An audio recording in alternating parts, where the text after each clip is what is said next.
Okay, let's go, gentlemen. Am I hooked up? All right. Here we go. Parsha Nitzavim, 1086. Okay, so Torah starts out like this.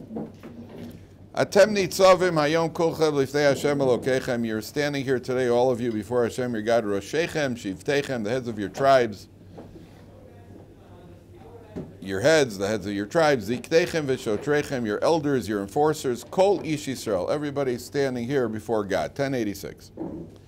So, what are you here for? And Moshe Rabbeinu, 2 psukim later, he says, no, more than that, let's read 3 psukim. Tapchem, Neshechem, your children, your wives, V'gercha asher b'kerev machanecha, your converts, Mechote v'etzecha achoy mecha, your water drawers, and those who your wood choppers and your water drawers. What is this for? Le'avracha b'vris Hashem Elokecha, to bring you into the covenant of Hashem your God, uve oloso, and into His imprecation. What we translate as a curse.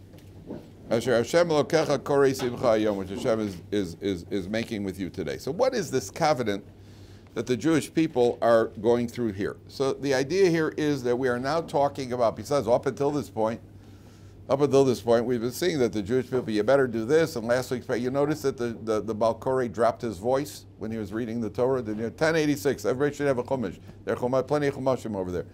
Did you notice that the Baal Koreh dropped his voice when he was reading the Torah, for those who were in shul?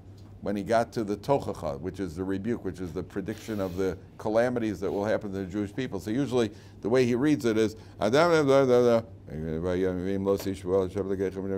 drop their voice and read it lower. Not only that, there's a tradition that you'll notice if you were there, it's a chishi, they don't call somebody up for the aliyah. The Baal Koreh gets the aliyah, and not only the Baal Koreh gets the aliyah, they don't even call him up.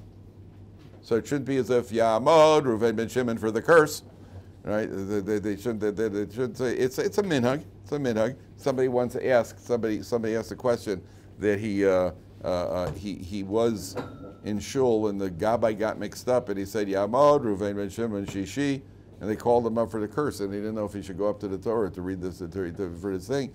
And the answer was, of course you go up. It's just a tradition. After the Torah, you're doing the mitzvah of doing, nothing bad's going to happen to you. Nothing bad's going to happen to you. But that is the tradition. So now, after all of that, the Torah says, okay, now there's a covenant. What is this covenant? So this covenant is what's called bris arvus. And arvus means that we are responsible for each other. That means the entire Jewish people are taken to task if one guy messes up. So the Jewish people, my fault that somebody else worked it. So obviously the answer is to the degree that a person carries responsibility. That means you may be responsible for your family. You may be responsible for your roommate. You may be responsible for your children. You may be responsible. If you're not responsible, there's nothing you can do. There's nothing I can do about a guy. There's nothing I can do about a guy in Denver who's doing Averis. What could I possibly do about him? But there is a collective responsibility, and then we'll see later on that the collective responsibility is on the open averas that people do, as opposed to what people are thinking. How can I know what this guy's doing in his heart? Maybe this guy's having inappropriate idol-worshipping thoughts, heretical thoughts. How could I possibly be held responsible for that? The answer is you're right. For that, you're not responsible. We're only responsible up until what we're responsible for. But the lesson here is several-fold. I want to go take this slowly, because there are a few points that are very important. Number one, if you notice that earlier the Torah spoke about in Parshas Matos, Moshe spoke to the Nitzavim. He spoke to the princes of the Jewish people to teach the laws of the forbidden, vows, all the laws of vows and oaths and everything else. And here, the Torah goes through all the categories. Roshechem, Shivtechem, your elders, your enforcers, your children, your wives, all it goes through. It breaks it down. Every category is very named specifically. So the Meforshim say over here that it's because, number one, people have different levels of responsibility.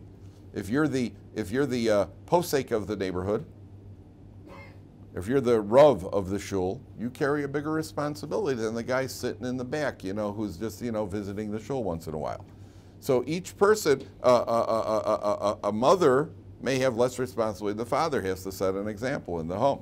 A teacher has maybe a greater responsibility. There are different responsibilities. So the Torah says, yes, you're held responsible, but to the degree that you're able to, what do you call it? To the degree that you're able to, what do you call it? That you're responsible for people. Now, what I want to tell you here is, and this I'm asked all the time. You know, boy, I have a guy in the yeshiva. I say, you know, I don't know if you guys have been exposed to the Frum police, right? There's the Frum Bureau. The Frum Bureau of Investigation. You know, there's some of the people who will march or walk all the way across the shul to go and straighten out your tefillin for you, right? They're the tefillin police, right? And then they're the guys that are undercover, you know. And then they're, you know, you don't make a career of correcting people, right? And sometimes you have this, especially in the early stages, like.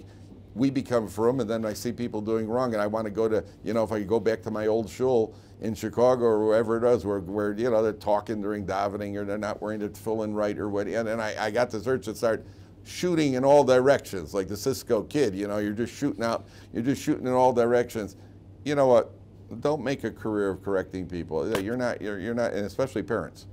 And this is common with Baalei Tshuvas, because it's very understandable that a guy becomes frum, and I want to save my parents from eternal purgatory. It's not your responsibility. They're not going to listen to you anyway. And I've told you many times that you have to understand how your parents view things, because your parents, when you come home and start preaching, so your parents are like, 1 second, was there an agreed upon role reversal here? You know, we raised you. Why are you educating us now? And you can become a very annoying person, and it's not effective, and therefore don't do it. But if you do have a responsibility and you know that you can influence somebody, so A, you have to know if you could.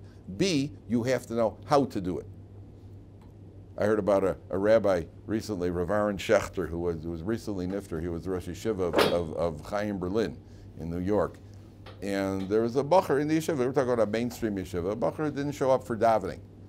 So Rabbi Aaron Schechter said to this bacher, you know, Chaim, I notice you haven't been coming to davening in the morning. So he says, yeah, but Rabbi Ploni doesn't. He's a Rebbe in the yeshiva, and he doesn't come to davening. He davens somewhere else. So Rabbi Aaron Schechter said to him, I think you're having trouble with your eyesight. He said, I don't have trouble with my eyesight. He says, yeah, I think you do. He said, why do you think I have trouble with that? Because I'm talking to you about you, and somehow you're seeing him. Right? The conversation isn't about him, it's about you. What's going to happen after 120 years? You're going to come to the heavenly court, and God's going to say, why didn't you come to Shacharis? Say, well, he didn't come to Shacharis. That's all about you. It's not about somebody else. So you have to know how to correct people. And as a rule, so the Torah is telling you here, if you are in position to do so, and that's a big if, gentlemen, if you're in position to do so, and the best way to influence people is to work on yourself and set a personal example without trying to set a personal example. The more you try to be noticed, like for example, you go home to visit your secular family, and you kind of, okay, I guess I'm going to daven now. You know, now I'm gonna wash for bread. You know, like you become a play-by-play announcer, right? That's also going to be very annoying. You know, and you know, as much as there's an urge to do so, because you see people are making mistakes, it doesn't work. What works is to do it and I'll tell you, it works in the opposite direction even better. You know, you're sitting at a table, or you get up in the morning and you wash your hands 3 times on each hand. You know, your brother looks at you, goes, "Hey, Mike, why'd you do that?" So nothing. That's significant. Just has to do with evil spirits. Pass the salad, will you? You know. Well, what's that about evil spirit? Or even better, nothing. It helps you to get rich, to make a lot more money. You know. Yeah, well, oh wow, that's really good. Pass that over. Well, what did you say about money? No, nothing. Just has to do with prosperity, complete prosperity, and everything will be good. But don't worry about it. No. Tell me. That's all right. As opposed to, you know, if your father gets up in the morning and doesn't wash an Egovasser, touch it. Dad, don't touch your eyes. You could go blind. You know, it doesn't. What do you call it? It doesn't work. It doesn't work. It all does is it irritates people, and therefore the Torah is saying, now, how do you teach a lesson? I told you, you've heard of Rabbi Yaakov Kamenetsky?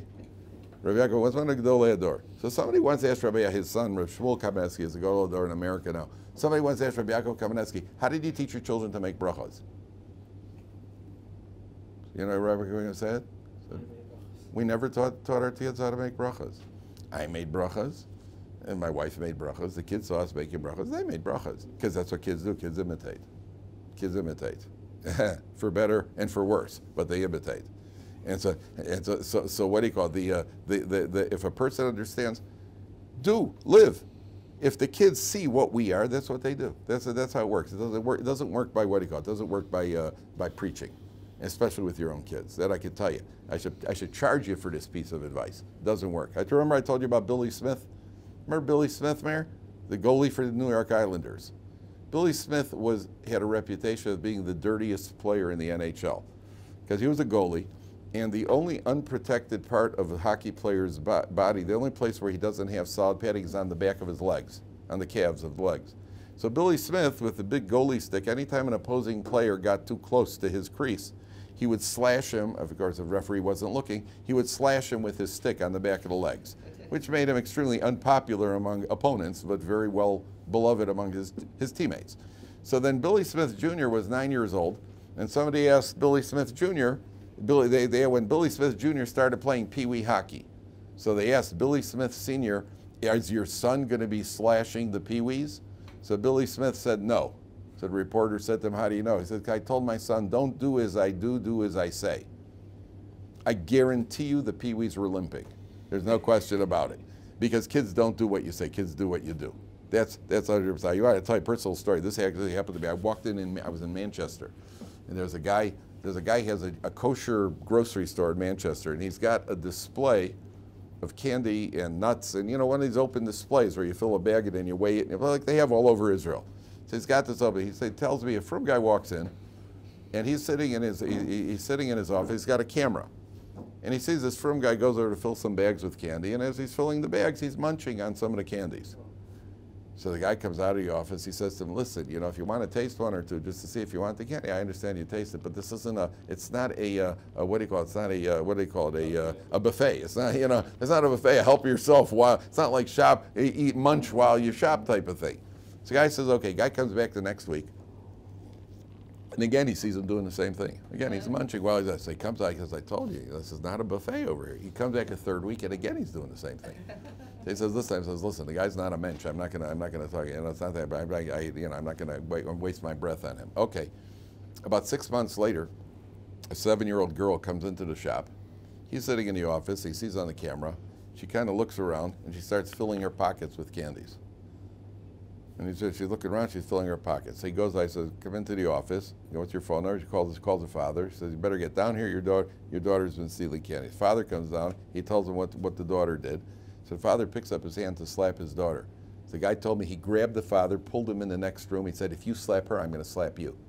I told you 3 times not to take the candy. I told you 3 times I told you not to help yourself. What do you want if your daughter's doing it? Who do you think she learned from?" Right? So if a kid, if you want to set an example, set the proper example. But if you set the wrong example, they're going to learn from you. And that's what works in life. What works in life is setting the proper example. That's a fact. There's another kid in a cheder. The kid in the cheder who got caught red-handed by the Rabbi. He had taken money out of another kid's briefcase. So the Rabbi says, "Yaakov, you're in trouble." He goes, "Yeah." He says, "You don't look too nervous about it." He says, "I'm not." He says, "I'm going to take you to the principal." He says, "Yeah." He says, "You don't look too nervous about it." He says, "I'm not." So he takes him to the principal. He says, "Yaakov, you're in trouble." "Yeah." He says, "You don't look too nervous." I'm going to call your father." "Yeah." "You don't look too nervous." He says, "I'm not." He says, "Why not?" He says, "My father's going to be proud of me." He says, "Why is your father going to be proud of you?" He says, "My father walks around all day bragging about how much he cheats the IRS. He'll be proud of me." Now, the father won't be proud.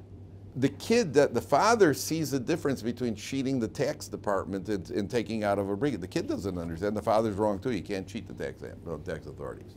So what the kid sees the parents do, that's what the kid is going to do. When a kid sees, I heard about another family. It's really endless. It's really endless. But you teach by example. And there was a Jewish family that was living in a non-Jewish town. Every Friday night, the mother would set the table with an extra plate, an extra setting. So after 2 or 3 Friday nights, one of the kids asked the mother, "Why are you setting with an extra?" She said, "Listen, we're living in a town. We're the only Jews in town. We're not able to have guests Friday night. but I don't want that we should forget about the mitzvah of bringing in guests to our Shabbos table. So I set an extra place setting just as a reminder, and then when we go back to our Jewish community in a couple of years, we'll be able to have, I want to tell you something. No matter how many guests this family ever has, that will have more of an impact on a kid as far as achnasas orchid than anything else, because they see what the parents are playing for keeps. It makes an effect. So if they see how we daven and how we answer the door with a smile and how, that's what kids learn. And you get there. No, that I could tell you, I could usually meet somebody and basically make an assessment of what their parents are going to be like. I can meet a person and figure backwards. Knowing, seeing the person, I can basically tell you, I have very few times I'm surprised when I meet the parents. It does happen that sometimes the apple falls far from the rotten tree. That happens. And sometimes it happens that a rotten apple falls from a very sweet tree. It happens, but generally it's pretty predictable. It follows the pattern, because the kids in the house are imitators. That's what the Torah is teaching over here. Okay. Number 2 is that, this is also important. Why earlier did the Torah talk, Moshe Rabbeinu talks to the Nitzavim? Remember in Parshas Matos, what I mentioned earlier. He talks to the heads of the tribes. And here it says, now look at the first pasuk again carefully. It says, Atem Nitzavim hayom kulcha b'lifnei Hashem lokechem, and it breaks down the heads of your tribes, this, that, and the other. It goes into all the categories.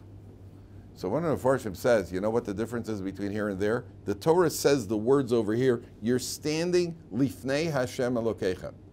Now, we're always standing before God. We're always standing before God.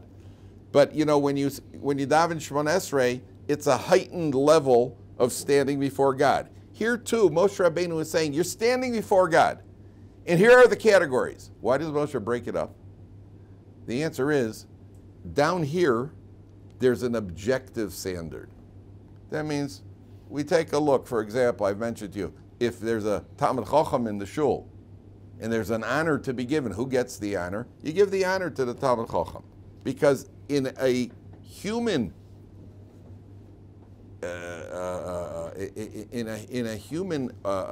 situation, we have to have an objective standard of priorities. So, for example, let's say let's say there's the community charity fund, and they only have enough money for one family.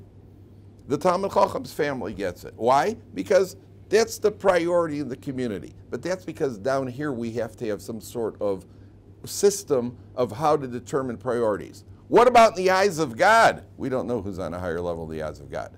This is Lifnei Hashem Elokechem. In the eyes of God, it's subjective to each individual. And I got proof for you. What's the halacha? And it's a Gemara. A man came to Rava. He said, the anti-Semite told me that if I don't kill Ruvain, he'll kill me. What's the halacha? Die. Why? What did Rava say? Do you know how Rava put it? He said, who told you your blood is redder than his? I don't understand. If the Talmid Chacham, let's say it's a Talmid Chacham. Let's say this guy's a Talmid Chacham, and Ruvain's an Am Haaretz. Well, we know his blood is redder. Ruvain gets a third aliyah, doesn't he? The answer is that's down here. But in the objective, I don't know. Maybe the other guy's worth more based on his life circumstances and his challenges and his whatever his talents and your talents and abilities are. Maybe we don't know in the eyes of God. We don't know in the eyes of God who's worth more. Number 2. Number 3. This Parsha always comes out right around Rosh Hashanah time. It's a double header, by the way, this year. It's Nitzavim and Vayelech, but don't worry, it's not too long. It's only 70 psukim altogether. It's 40 and 30. Right? So it's a double Parsha, which is shorter than most single Parshas. Okay? Now, it usually comes out Rosh Hashanah time. Here we're going to have Rosh Hashanah next week. We're already in Slichas mode. Some of you have been in Slichas mode for already 2 weeks, right? How many years, Fardy? How many years, Fardy? Oh, so you've been doing it, right? Yeah. What time did you get up this morning? What time did you get up this morning? You could say it. I think they do it at 2 o'clock. 2 o'clock. They do. They started to do it in the afternoon. Yeah, that's where my parents has a leniency that the Sfardim. See, Ashkenazim can't do it after. We have to do it after Chatzos. Right? You have to wait till after Chatzos. The Sfardim have a leniency, right? Chatzos is halachic midnight. We have to wait till after halachic midnight in order to say Hashem Hashem. Once it's chatzos during the day, because they're two chatzoses, you can't say it anymore. The Hashem. So 2 in the morning. Yeah, it's gonna we start the Ashkenazim start this week. And this Motzei Shabbos is our first day of Slichas, and because you see, it used to be Slichas, chatzos this Motzei Shabbos about 12:30. So Slichas it starts at about 12:30 this Motzei Shabbos. Now I'll tell you, it used to be. I like doing Slichas at night because if you do it in the morning, so then you do a half hour of Slichas, then you got a full hour of davening. It's almost like a Shabbos davening every day. You know, I find it's too much. So I like to break it up, daven at night, do the Slichas at night, and then you go in the morning, you go to Munini and daven, you know, wait, after they finish okay.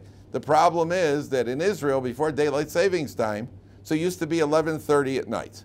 So you go to Slichas, finish Slichas at 12 o'clock, go home, I'm asleep at 12:30, which is when I normally go to sleep. Now, you go to Slichas at 12:30, so I'm already starting tired, and then I do Slichas, then I don't get home, and I go to sleep till 1:30, and it messes up the next day. So that's because of daylight savings time, because Chatzos moves an hour later. The Sfardim have been doing Slichas since, what do you call it? How long has it been going on, Shlomo? Huh? Since Rosh Chodesh. Yeah, there you go. Yeah, that's the tune. I was in a cab the other day. They were playing Slichas. They were singing Slichas. Na na na na na na na na na na na. And all I'm thinking is, boy, am I glad I don't have to do this.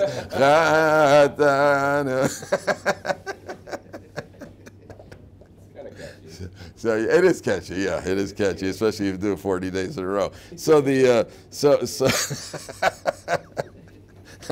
we don't sing it. We just get it done. We just get it done. So the what do you call it? Yeah. Well, no, there's there's not that much singing. Not that much singing. In any event, so this comes out right around Rosh Hashanah time. Okay, this parsha, and therefore the Meforshim say, many Meforshim say, Atem Nitzavim Hayom. You are standing today. What's the big day? What's today? Today, what's the big day? Rosh Hashanah. Today is Rosh Hashanah. It refers to Rosh Hashanah.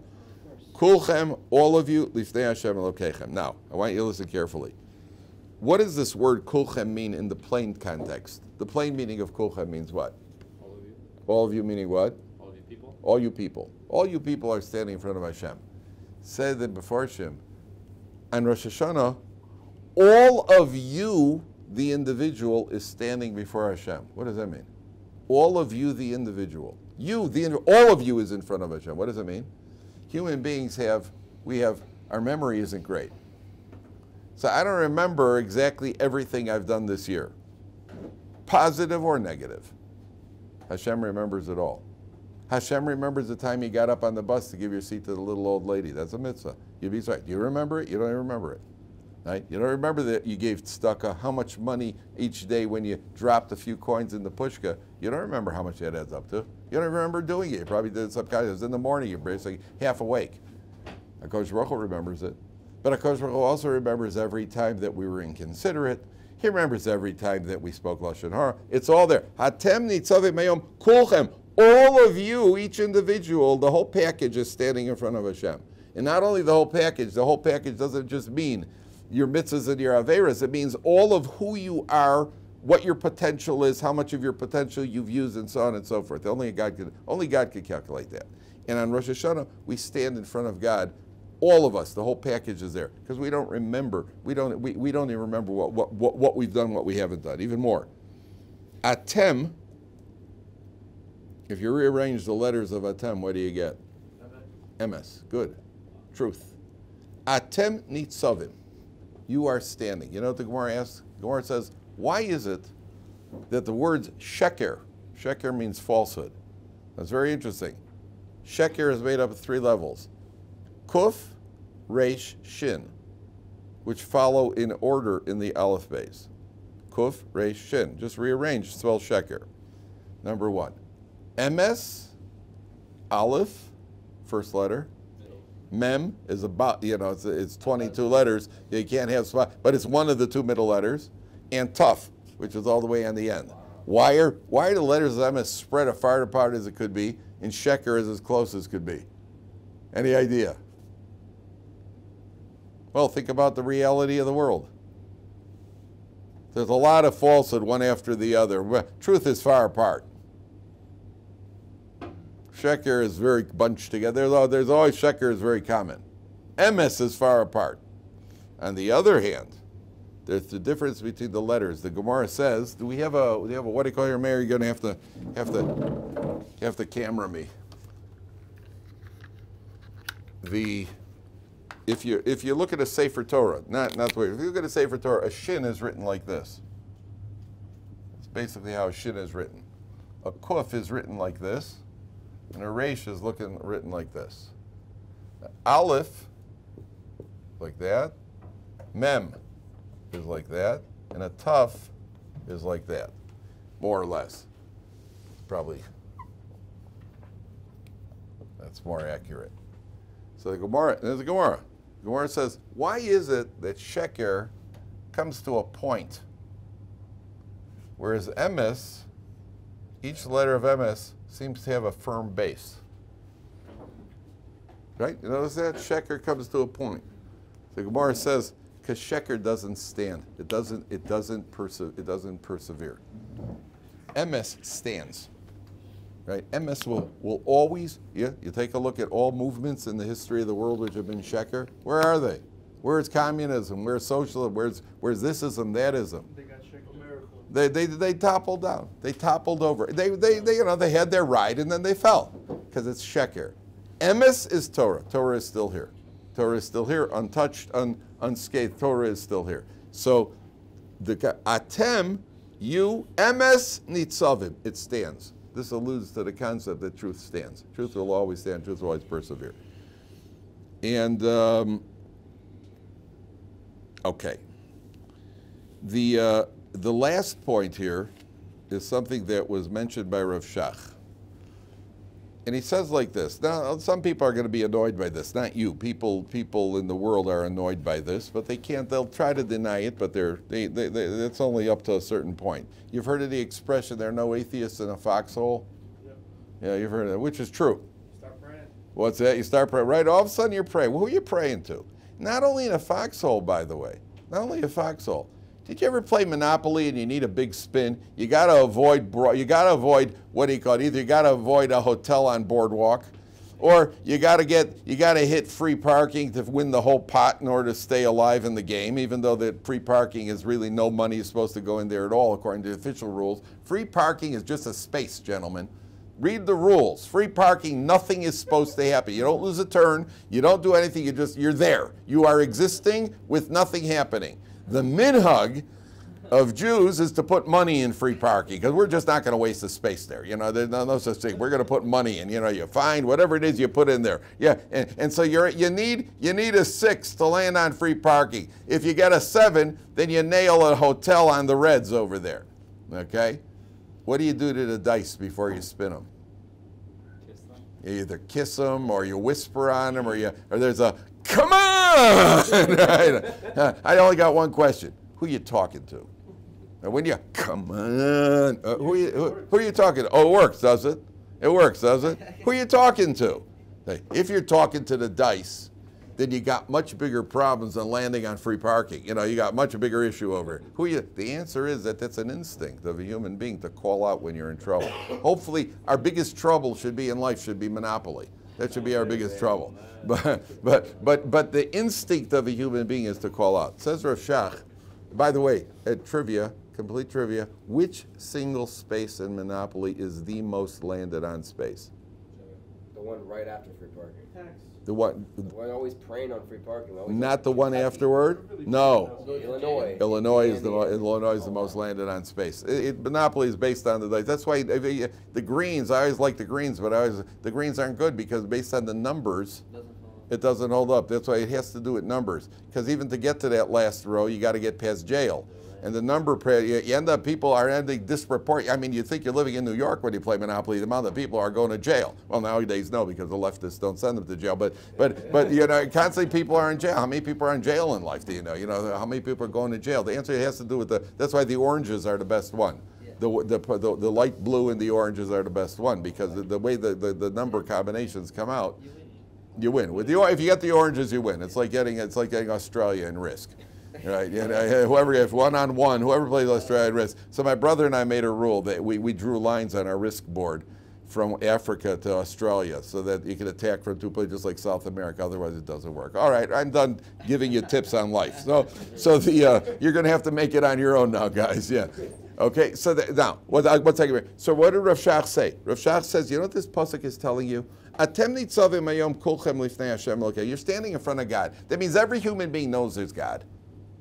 And it's as instinctive to know that there's God, it's as natural to know there's a God as it to know that you're hungry. You don't have to teach a baby that he's hungry. A baby tells you when he's hungry. He screams. Right? That's right. And a baby's hungry. It's natural. The same way every human being understands that there's a God. And there's so many different ways. I'm not going to go into the proofs. I'm sure Rabbi Gottlieb has done that for you all over the place. But you're standing in front of God. We all know that there's a God in the world. Everybody knows. And if you don't know, so just wait till a person's in trouble. Then a person starts calling out. And a person that calls out to the dice, that's only a substitute for what a person really does when he's in a foxhole. And they start praying. And they don't even know who they're praying to. There was once an Israeli guy, by the way, in a war, one of the Israel's wars, I think the Lebanon War, I'm not sure, Six-Day War, one of the war, Yom Kippur War. So this guy was, he was in a tank, and his tank broke down.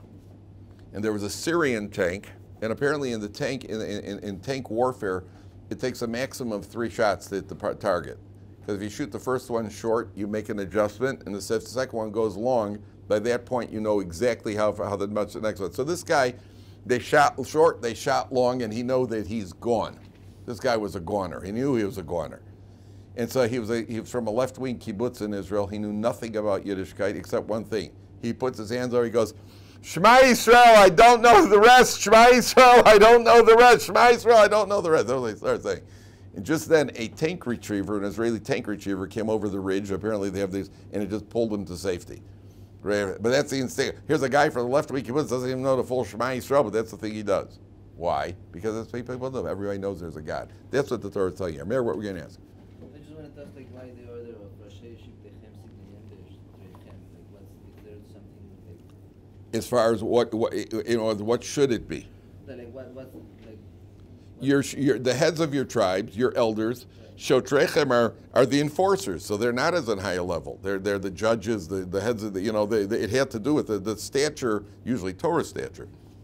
Talmidei Chachamim. So then it's just going in the basic stature of the what do you call it? Yeah. You notice it puts the children before the women. Tapchem Neshechem. Which is there are certain lessons there, but I don't want to go into that now. Now, look what Moshe Rabbeinu says in Pasuk. Now, skip down to Pasuk Tesvav. All the way down, Pasuk Tesvav. There's Kiatem, 5 lines from the bottom. Kiatem yadatem es asher yashavnu be'eretz Mitzrayim. You know that we dwelled in Mitzrayim. V'asher avarnu be'kerev hagoyim asher avartem, and we passed through these nations. Vatiru es shikutzeihem v'es giluleihem. You saw their idols, their various idols. Eitz v'evan kesef ezav asher imahem. And then he says, Peid yesh b'chem isho bishpacha. He's going to go on to say, maybe there's a rotten egg among you who's still connected to that. So it's a concern. Moshe Rabbeinu says, I got to invoke an oath because I know that you might still have the residual connection to Avodah Zarah. Now, let me ask you a question, gentlemen. How long have they been out of Mitzrayim at this point? almost 40 years. 40 years. You're still worried about an influence from Mitzrayim? That you're worried about? Now you're still worried? We're about to go into Eretz Yisrael and we got the Torah, everything. You're worried about, from 40 years ago? My goodness, 40 years ago? I mean, do you guys remember what happened when you're 20 years ago? You're still worried about an influence of 20 years? What's the answer? Yes. The answer is yes. Influences don't leave so fast. Influences don't leave us so fast. So there's an idea. What is an influence? There are different types of, there are certain influences. Well, wow, boy, that was a shocker. Boy, that was a real shock. You saw something shocking. It doesn't leave you. A person's traumatized from an experience they had or something that they saw. And the image doesn't go away so fast. Visual image, certainly not. But there's even more than that. There's even more than that. There used to be something called subliminal advertising. You know what that is? In the movies, I think this was in the 60s, 50s, 60s, it became illegal. What did they do? When you're watching a movie, it's a series of frames that are moving fast. You know, a movie is a series of stills that are moving at a super speed. What they did was they would put one frame, which you don't even know you've seen it. That's a big box of Milk Duds. And the next thing you know, half the theater is out in the lobby buying these overpriced, weird-sized boxes of Milk Duds that you can only get in a movie theater. Right? Why? Because somehow, seeing it registered on your consciousness. It's so powerful that they made it illegal. The effect is so powerful they made it illegal. Doesn't mean they're not doing it, by the way. I assume that they're still doing it. Who's going? What they're going to check every frame? Somebody's going to sit and checking every frame to look for Milk Duds, or they pay off the inspector, whatever the case is. At the end of the day, it's such a powerful effect that they had to make it illegal. You're not allowed to use subliminal advertising. People feel you're taking the consumers at a disadvantage. That's what they made it illegal. Like a speck of like the dot. Like you mean like in the movie, like if they're eating. Not in the movie. No, not in the movie. They'll just in the movie they'll just one of the frames just shows a box of Milk Duds. Out of nowhere, and you don't even know you saw it. You could be in no way you know you saw it, but at some level of your consciousness you did, and it leaves enough of an imprint that they made it illegal, because you're at a disadvantage. In Torah, in life, everything leaves an imprint on us. Everything has an imprint. If Mitzrayim, idol worship from Egypt, 40 years later, it's had an effect on us. That's why people put on tefillin. You put on tefillin, guy says, but I didn't feel anything, right? And when you take vitamins, you don't feel anything either. And when you take antibiotics, you don't feel anything either. But you have an effect. It has an effect. Person's got an infection, takes the antibiotic, you don't feel the antibiotic. I always wondered how the antibiotic knows where to go. And that's one of those questions, right? Your kid's going to ask you, how does the antibiotic know to go to your toe when the toe's infected? Yeah, you got to get prepared, Daniel, because their kids are going to ask you that. They're going to ask you how come water stays in a straw when you put your finger at the top. They're going to ask you these things. You got to know these things, right? So I did. I told my kids, go ask Zeta. Yeah, because I don't know. I have no idea. How am I supposed to know how an airplane stays up? How am I supposed to know why a bicycle doesn't fall over? Go ask Grandpa. You know, that's what he's there for, right? So now I'm getting asked. So the what do you call it? That's okay. So everything that a person does has an effect, even if you don't feel it. I'll tell you something happened here. This is unbelievable. This is one of the most moving stories that happened here. And you know, Ohr Somayach, over the years, we've basically seen it all. You know, I've been through it all, seen it, you know, everything. Yeah, here, but good at. So we had two guys here once on a summer. You guys Rabbi Salinger about this. We had two guys here once on a summer program. Two guys, best friends, from a basically the same background. They're both going to the same Ivy League school.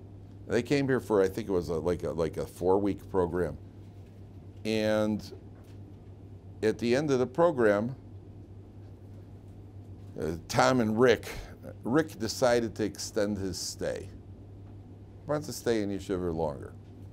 Tom wasn't having any of it, and he kept saying to Rick, you know, what are you doing? And I got to get back for the next semester. He's given a whole earful. And no, I want to stay in Yeshiva. So Tom left and Rick stayed.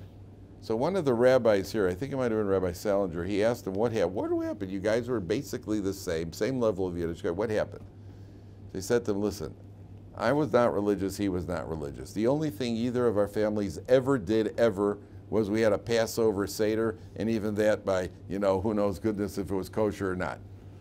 However, my grandfather was religious, and he died when I was 9 years old, and I loved my grandfather. And when I would go visiting to my grandfather's house, he would take me to shul. And when he would take me to shul, he would put on his tallis. And he'd wrap his tallis, and he would wrap me under the tallis.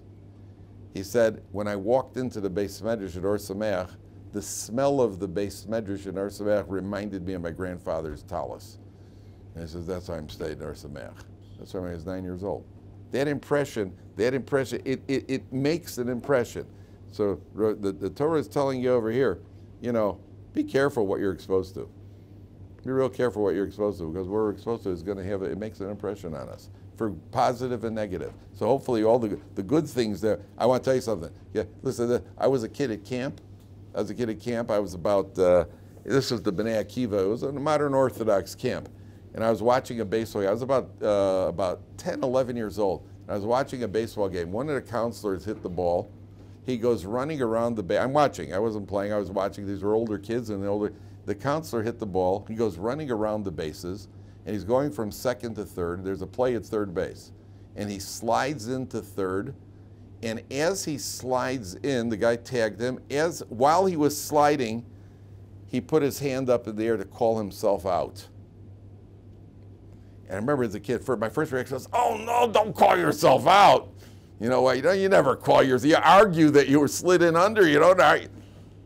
It made such an impression. I don't remember who won the game. I don't remember who played the game. I just remember that counselor sliding in, calling himself out.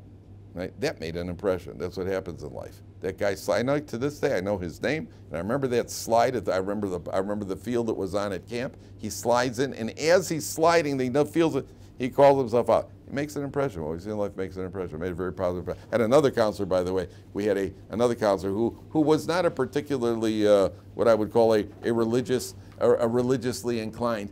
And we used to have on the fast days at camp. This time I was 15, 6 years. We were on the work crew. And on the fast days, because they did fast Yeshivat Ohr Somayach, so in order to keep the kids occupied, there would be like a staff work crew baseball game. We played in the baseball game, and the kids would watch because nobody had energy. It was a fast day. So I remember we davened mincha, and from mincha, I was a shliach tzibur because I could daven the fastest, so we wanted to play baseball. So we davened mincha, and I raced through mincha, and we're heading for the ball play. And I looked at my counselor, and I said, and he was dressed in his street clothes. He wasn't dressed in baseball clothes. And we davened mincha in our baseball. I said to him, why aren't you dressed? He says, Yeshivat Ohr Somayach means a little more to me than a baseball game. I remember that. I don't remember who won the game, but I remember him saying that to me. That made an impression. So you never know. I was 15 years old. So at the time, I was impressed, but not enough to not play a baseball game, right? But I remember thinking to myself, "Ooh, the guy's got principle." And this was not a guy he was not the Chafetz Chaim, and by any stretch of imagination.